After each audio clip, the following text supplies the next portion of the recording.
여러분 안녕하십니까? 10월 17일 화요일 교차로 뉴스 시카고에서 보내드립니다. 첫 소식입니다. 시카고 서부 주택가의 71세 남성 집주인이 지난 15일 자기 집에 새들어 사는 32살 무슬림 여성과 6살 아들에게 흉기를 휘둘러 경찰이 이스라엘과 하마스의 전쟁으로 촉발된 증오 범죄로 보고 수사하고 있습니다.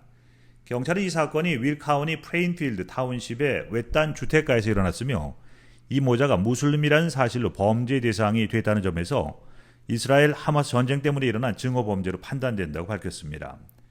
윌 카운티 보안관 사무소가 소셜미디어에 게재한 발표문에 따르면 경찰이 이 여성과 아이를 발견한 것은 지난 14일 오전이었고 아이는 병원에 도착하자마자 사망이 선고됐습니다. 아이 엄마는 여러 군데 흉기에 찔려 상처가 있지만 생명에는 지장이 없는 것으로 알려졌습니다. 아들의 부검 결과 이 작은 아이의 몸에는 찔린 흉기의 상처가 수십 군데나 나 있었습니다. 경찰은 수사 결과 두 희생자는 모두 무슬림이라는 이유로 용의자로부터 범행 대상으로 선택된 것이라고 밝혔습니다. 윌 카운티 경찰에 따르면 피해자 여성은 본인 집주인이 갑자기 칼을 들고 공격해왔다면서 911에 신고했습니다. 그러면서 자기는 욕실로 달려들어가서 피신한 뒤에 그와 계속해서 싸우고 있다고 밝혔습니다. 살인 용의자인 남성 조셉 주파는 사건 당일 경찰이 출동했을 때 자기 집 앞 차도 진입로 부근에 바닥 위에 앉아 있었고 이마에 칼에 베인 상처가 남아 있었다고 경찰은 밝혔습니다. 그는 1급 살인과 1급 살인 미수, 증오 범죄 2건, 살상 무기 보유와 이를 이용한 공격 등 여러 건의 죄목으로 기소됐다고 보안관 사무실은 밝혔습니다.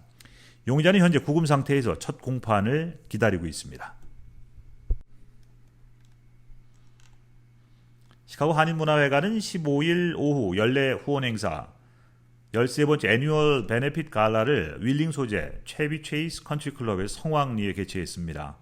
행사는 오후 5시 리셉션을 시작으로 조계영 행사 공도위원장의 환영사, 강정희 이사장 인사말, 김정한 총영사, 패트릭 호커 월링 시장의 축사, 김윤태 회장의 비스코홀 건립 관련 소식, 축하 공연, 최기화 사무총장의 문화회관 활동 보고 등의 순서로 진행됐습니다.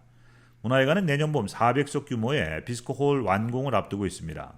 비스코홀 완공과 함께 지금껏 커트니야드라고 불렸던 중정을 마당이라고 명명하며 문화회관 내 모든 빌딩들이 한 곳으로 연결되게 할 계획입니다. 우리말 마당은 가장 으뜸되는 큰 공간이라는 뜻입니다. 문화회관 마당에서는 전통 혼례가 치러질 수도 있고 야시장이 서는 것은 물론 여러 야외 공연들도 이루어져 비스코홀의 연장으로도 사용됩니다. 한인 커뮤니티를 위한 야외 공간으로서 많은 용도가 있어 누구에게나 활짝 열린 마당이 될 전망입니다. 내년 봄 비스코홀 개관 이후에는 더욱 많은 방문객들이 문화회관을 찾을 것으로 기대되고 있습니다. 2024년 4월 10일 실시되는 제22대 국회의원 재외선거를 관리할 시카고 총영사관 재외선거관리위원회가 10월 13일 첫 회의를 열고 공식 출범했습니다. 이번 첫 회의에서 재외선관위 위원들은 문승환 위원을 위원장, 우창호 위원을 부위원장으로 선출했으며 재외선관위 운영계획에 대해서 논의했습니다. 한편 김정한 총영사는 위원들에게 재외선관위의 책무는 선거의 공정한 관리를 통한 공명선거 실현에 있는 만큼 위원 각자가 소명의식을 가지고 제22대 국회의원 재외선거가 공정하고 투명하게 치러질 수 있도록 헌신해 줄 것을 당부했습니다. 재외선관위는 중앙선거관리위원회가 재외 공간마다 설치 운영하는 한시적인 합의제 선거관리기구로 이번엔 총 5명으로 구성됩니다. 위원은 중앙선관위가 지명하는 2명, 공관장이 공관원 중에 추천하는 1명, 국회 교섭단체를 구성한 정당이 추천하는 각 1명으로 구성되는데 현재까지 위촉된 위원은 문승환 교수, 김인수 영사, 김희숙 씨 등 4명입니다. 재외선관위는 재외투표소 설치 및 투표관리, 재외선거 홍보와 선거범죄 예방 및 단속 등의 업무를 처리하며 내년 5월 10일까지 7개월간 운영됩니다. 메트라는 2024년 대대적인 요금 체계 개편안을 발표했습니다. 새로운 요금안은 현재와 같거나 다소 줄어들게 됩니다. 현재 메트라는 시카고 다운타운 유니온 스테이션을 기준으로 10개 구역에 따라 요금이 정해집니다. 새로운 프로그램은 기존 10개 구역을 4개로 대폭 축소합니다. 편도 승차권은 다운타운에서 2구역까지 $3.75, 3구역까지 $5.50, 4구역까지 $6.75가 됩니다.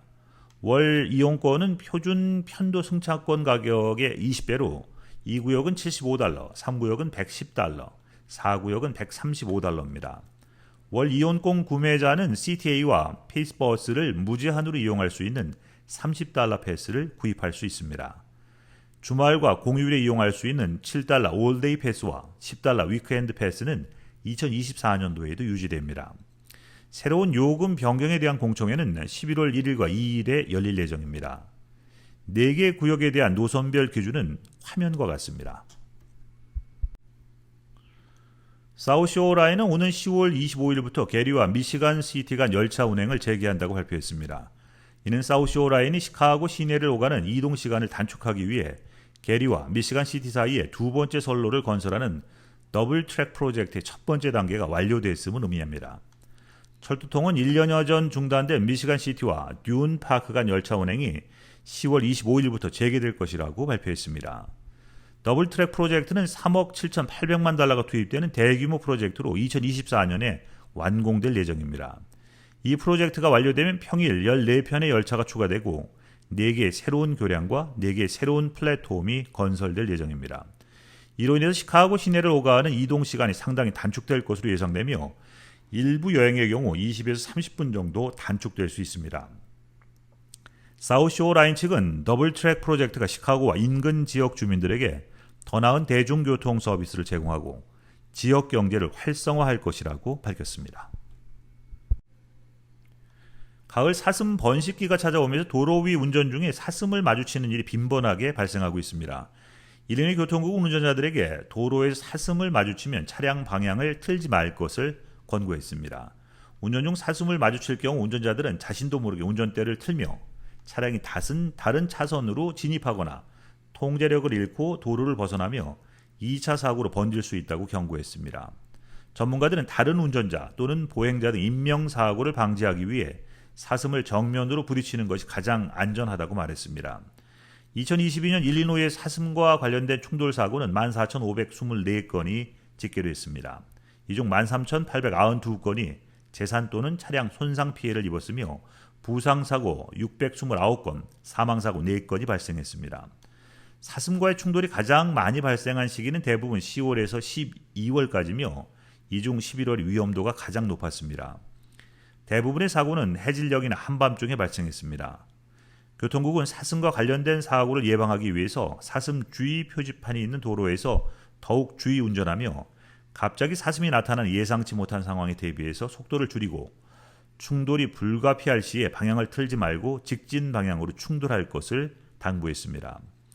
2022년 사슴과 관련된 사고가 많이 발생한 상위 10개 카운티는 화면과 같습니다. 잠시 전하는 말씀 후에 뉴스 보내드리겠습니다.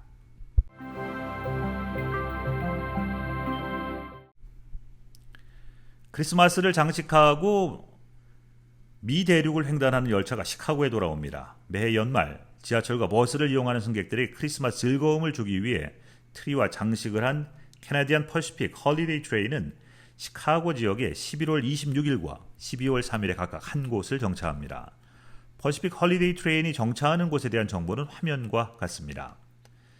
미국과 캐나다 전역의 푸드뱅크를 위해 기금을 모으는 퍼시픽 홀리데이 트레인 투어, 메인주에서 11월 20일 운항을 시작해서 12월 19일 캐나다 엘버타에서 마무리됩니다. 일리노이와 함께 인디애나, 위스콘신 등 중서부 지역에도 열차가 운행되며 전체 일정은 웹사이트에서 확인하실 수 있습니다. 리슬교회 모든 수목원에서 열리는 홀리데이 라이트 쇼가 지난 16일부터 시작됐습니다. 올해는 총 18개 전시물이 선보였는데 그 중에는 윈터 레이언스 키네틱 LED 키포를 통해서 중서부 토착 식물종의 경의를 표하는 전시물로 특히 주목됩니다. 또한 매점 텐트에서는 핫초코, 스낵 등 가족들이 즐길 수 있는 다양한 먹거리도 제공됩니다. 모튼 수목원 관계자는 보도자료를 통해서 올해는 미국 장애인법을 준수하는 트레일, 또 80년대를 테마로 한 전기 일루미네이션 밤, 가족 구성원 전체가 즐길 수 있도록 새롭게 재구성된 홀리데이 조명 디스플레이 시리즈 등 새로운 이벤트와 기능들을 추가했다고 밝혔습니다. 수목원 회원은 10월 16일부터 22일까지 티켓을 구매할 수 있으며 일반인은 10월 23일부터 구매가 가능합니다. 티켓 구매 시에 EBT 및 WIC 카드 소지자에게도 할인 티켓이 제공되며 또한 프로모션 코드 2023 커메드 라이트를 사용하면 티켓당 $5 할인된 가격으로 이용할 수 있습니다. 이 코드는 재고 소진 시까지 유효합니다. 더 자세한 내용과 사진 및 티켓 구매는 모튼 수목원 웹사이트를 방문하셔서 확인하시기 바랍니다. 맥도날드가 할로윈 분위기를 살린 해피밀 부 버킷을 4종 출시한다고 밝혔습니다. 버킷은 괴물, 해골, 미라, 뱀파이어 등 할로윈 분위기를 연출하는 디자인으로 출시됩니다. 부 버킷은 1986년 처음 출시된 후에 몇 년 동안 해피밀의 필수품이었지만 한동안 사라졌습니다. 2022년 10월 18일 세계의 상징적인 추억의 버킷이 다시 돌아왔고 올해에는 4가지 새로운 디자인으로 출시됩니다. 부 버킷은 주황색, 흰색, 보라색, 녹색의 4가지 색상으로 제공됩니다.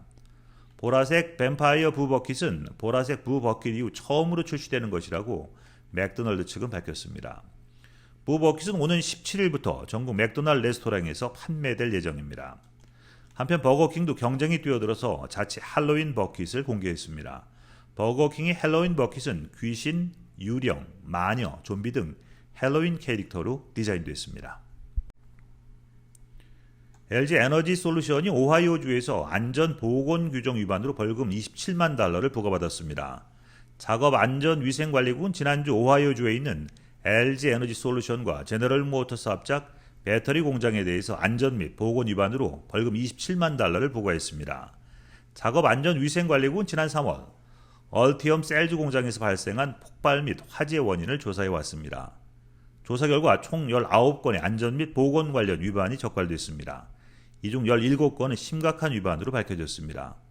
직업안전위생관리국 조사관은 이들은 안전 및 비상 대응 절차에 대한 교육을 실시하지 않아서 노동자들을 위험에 노출시켰고 개인 보호 장비 사용에 관한 연방 표준도 준수하지 않았다고 밝혔습니다. 이상으로 10월 17일 보내드린 뉴스 마치겠습니다. 이 시간 진행의 임종렬이었습니다. 시청해주신 여러분 고맙습니다.